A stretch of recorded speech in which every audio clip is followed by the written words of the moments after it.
All right, so my speech will start in three, two, and one.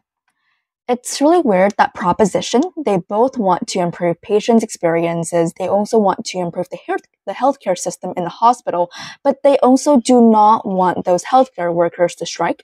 And we'll explain how striking is really effective when it comes to spreading awareness and improve the healthcare system. First of all, healthcare is one of the most important sectors in the world. The main stakeholders that play the most crucial role in this field are none other than healthcare workers. And note that the government and citizens need people specializing in this field to maintain a harmonious and improved healthcare system. Like the citizen, they need doctors, they need nurses so that they can maintain a better life. And without them, they simply lived a disastrous life. And without them, the healthcare system would be corrupted. So not granting them this right simply means proposition is ignoring their feelings and their demands and what they want in their workplace. So first of all, some responses for web speaker from the side of proposition. They say that there will be a risk of those healthcare workers risking their career and going to prison.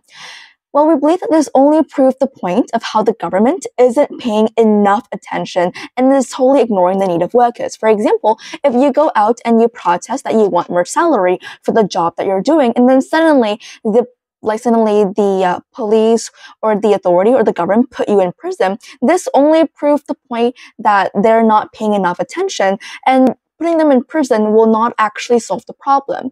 And we'll explain more in our classes on how striking will actually improve awareness both from the citizen and both from the government as well. So now we'll go straight to clashes. The first one is how the healthcare system can improve. Note that many strikes, proposition has to note that there's a reason for strike, right? Like a couple of reasons can be understaff or lack of resources or poor working conditions, which can ultimately harm patient care itself. And if healthcare workers are forced to work under such conditions, exploitative conditions, there'll be a risk of burnout, high turnover rates, and it will even lead to worse patient outcomes. And it's our priority here. We have to find the solution so that government and authority will be more aware of this issue. Well, what does Prop say? They say that patient welfare is also as important, and it's more important than strike, and you can't just neglect patients just to go on a strike. Well, first of all, we need to address why healthcare workers even strike in the first place, which we have just mentioned, right? And if they don't have enough human resources, if they have poor working conditions, and they don't have enough resources, how can they actually continue to do their work when they can't even support their family or even themselves?